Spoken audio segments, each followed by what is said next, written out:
Lam Nguyen Viet still needs a little help from his parents to reach the place where his life was forever changed.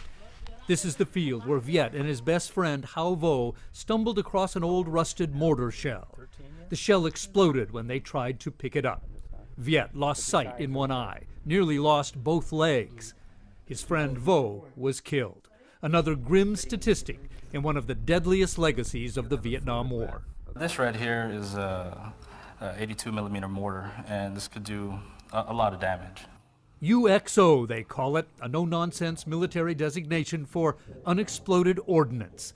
Mortars, grenades, artillery shells, still being found in fields, forests, on roads, in rivers.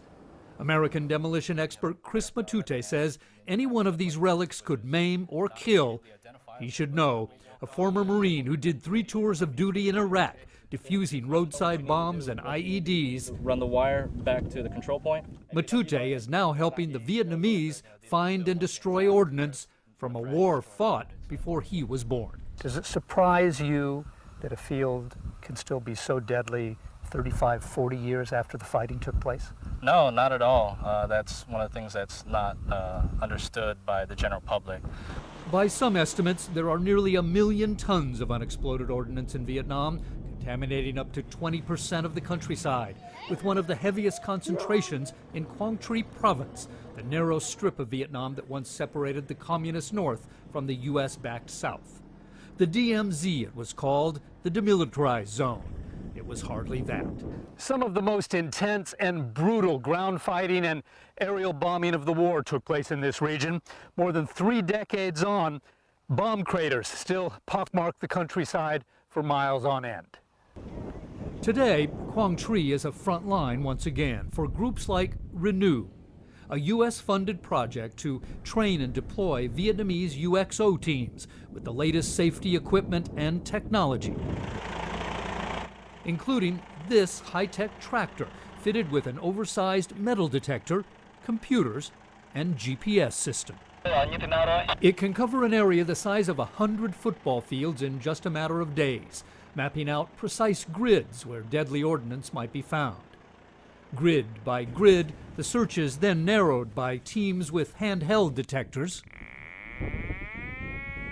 Small flags mark each place a metal fragment is detected, in this case, a lot of them.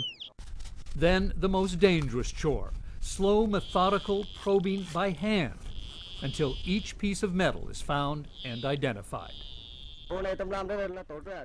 Former Vietnamese soldier Duong Duc Tam says he feels no fear when he's out here.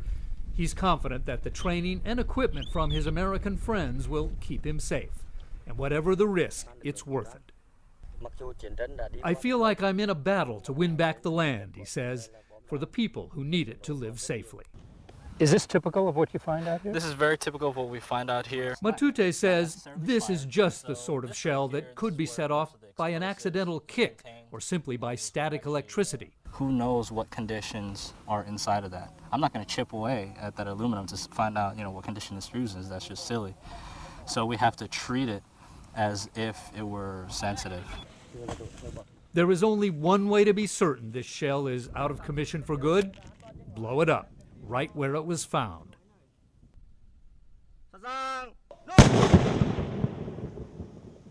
These search and destroy missions are just part of the battle here. The Renew project also includes an extensive educational campaign.